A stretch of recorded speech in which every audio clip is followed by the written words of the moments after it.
programa Transcendência volta recebendo hoje o psiquiatra Roberto Lima, falando a respeito da crise do macho.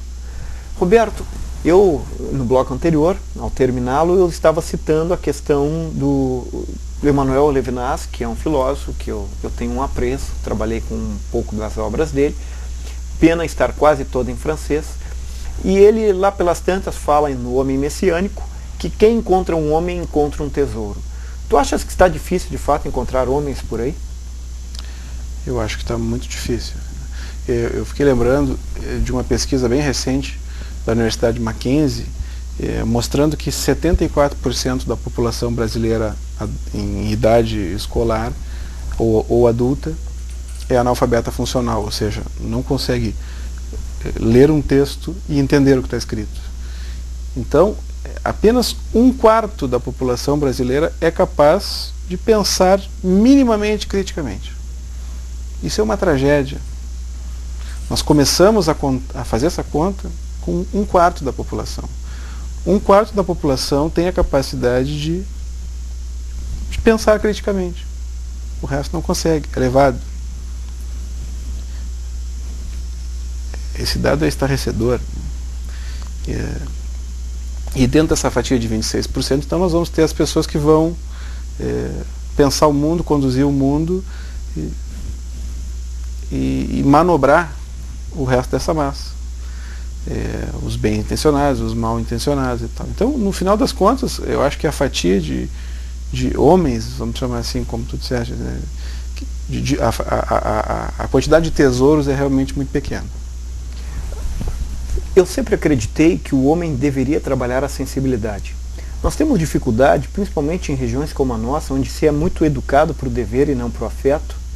E aí, daí vem estas questões como, não, eu sou descendente desse ou daquele, e por isso que eu sou assim, eu não demonstro Sofriu, o que eu sinto, sou frio, etc. Essa história toda que a gente já conhece. Mas esta crise da manifestação do afeto também leva a uma crise dialogal. Porque o diálogo é essencial.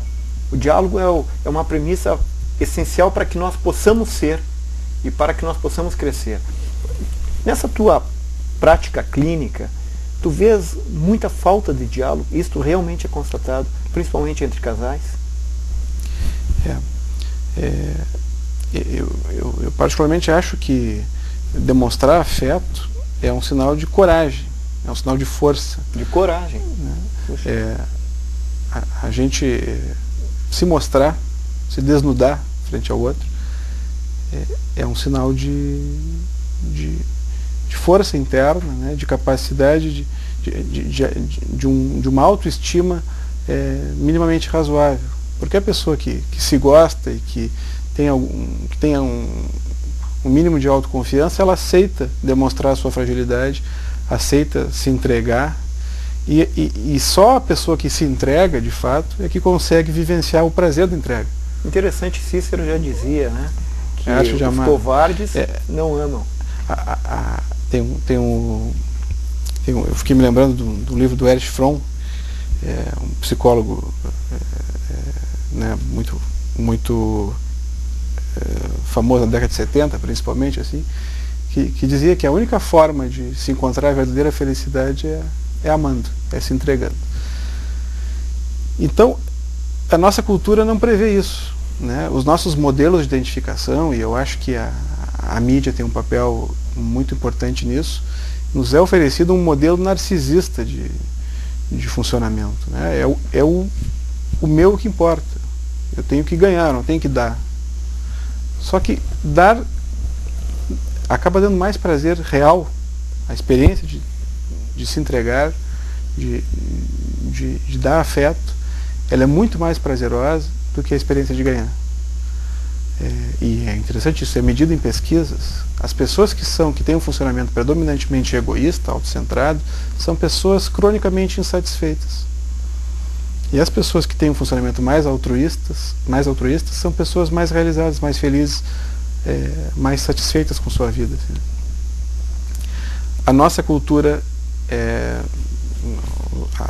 o nosso movimento cultural de agora é assim, eu tenho que consumir relacionamentos, é o sexo sem afeto, é o relacionamento fugaz, é o interesse em primeiro lugar,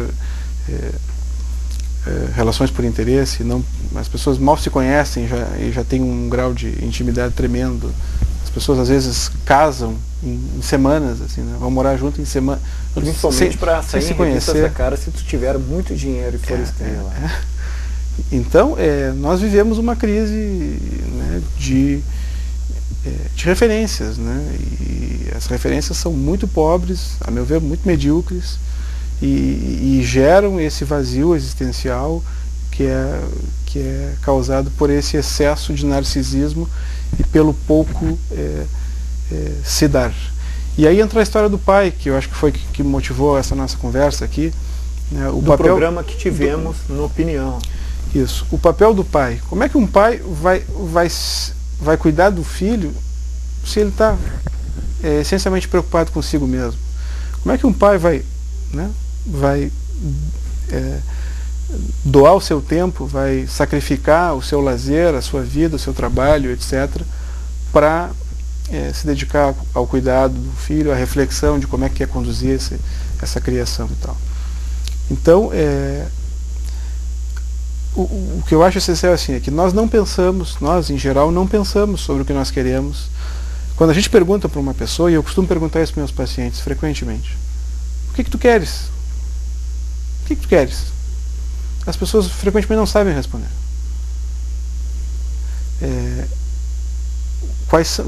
Quais seriam parâmetros mínimos de satisfação? Claro que a gente é um ser eternamente insatisfeito e tal, mas existem parâmetros mínimos. E as pessoas que têm isso mais presente, elas se satisfazem mais facilmente. A maioria das pessoas não sabe o que quer. Tu achas que esses pais que precisariam se doar, vivendo numa sociedade que imputa isso um crime, tu precisa só receber e precisas tentar conquistar o máximo, recebendo o máximo, tu acha então que esses pais, nesta dificuldade, nesse enfrentamento com a sociedade, com essa mensagem que se tem, eles têm sérios problemas em estabelecer, além desta doação, uma essencialidade da doação, que é impor limites? Eu acho que sim, porque o impor limites implica reconhecer a necessidade do outro. Implica empatia, que é essa capacidade de se colocar no lugar do outro e, sem perder a essência da gente, identificar o que o outro está precisando. E na criação dos filhos tem dois aspectos essenciais, que é o que a gente chama de função maternal, né, função materna, que seria a questão da presença do amor, do apoio incondicional, que forma a autoestima, e a função paterna, que é a questão de preparar o filho para a realidade, preparar o filho, esfregar a realidade na cara do filho, dizer: olha, a vida é assim, tu precisa te preparar, tu tem que aprender a ouvir não. E mesmo que o filho se debata e não queira ouvir o não, e não queira se dobrar e aprender a aceitar isso, esse processo ele precisa ser feito pelos pais. E o homem, historicamente, tem a principal função de fazer isso, embora ela também seja da mãe. Só que isso, para se fazer isso, precisa se reconhecer. O que o meu filho está precisando? Precisa se perguntar para um profissional: olha, como é que se educa filho? Né? Se a gente quer fazer qualquer coisa, a gente estuda para como fazer. Não é verdade? Existem livros? Existem inúmeros livros.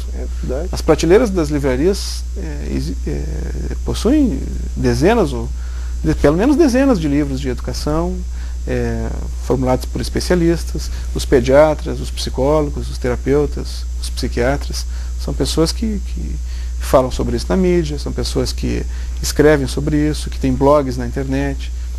Então, eu acho que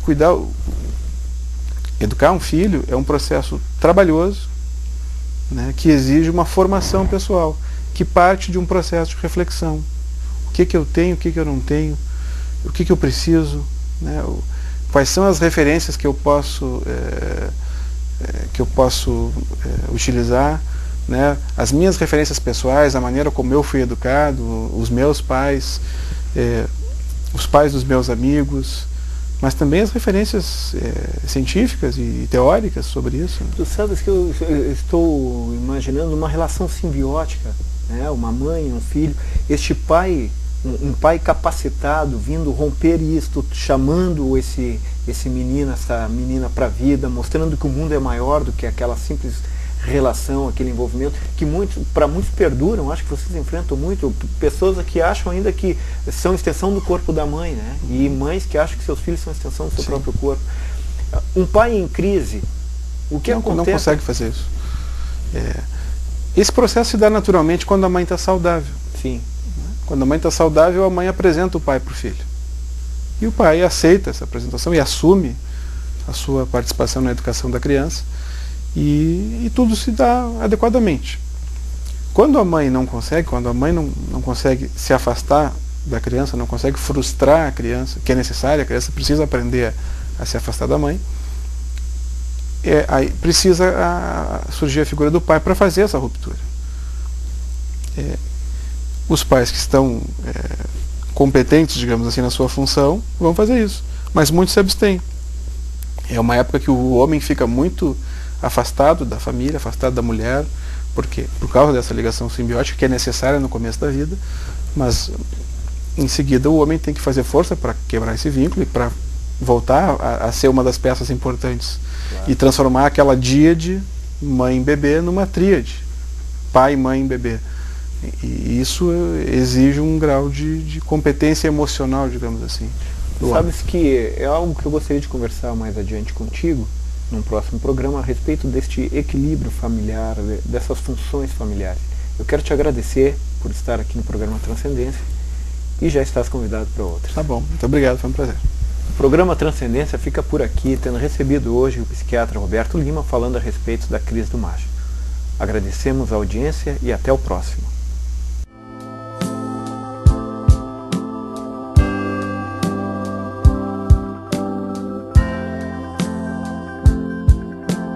A felicidade e o futuro do seu filho está aqui. Colégio Melinho, número 1 do Enem Vale do Taquari. Matrículas abertas. Educação infantil. Ensino fundamental e médio. Totalmente apostilados. Dê um presente para o seu filho. O futuro. Colégio Melinho, em Lajeado. Fique atento ao roteiro da coleta seletiva de Lajeado.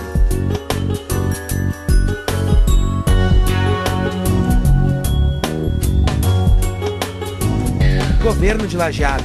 Compromisso com a comunidade.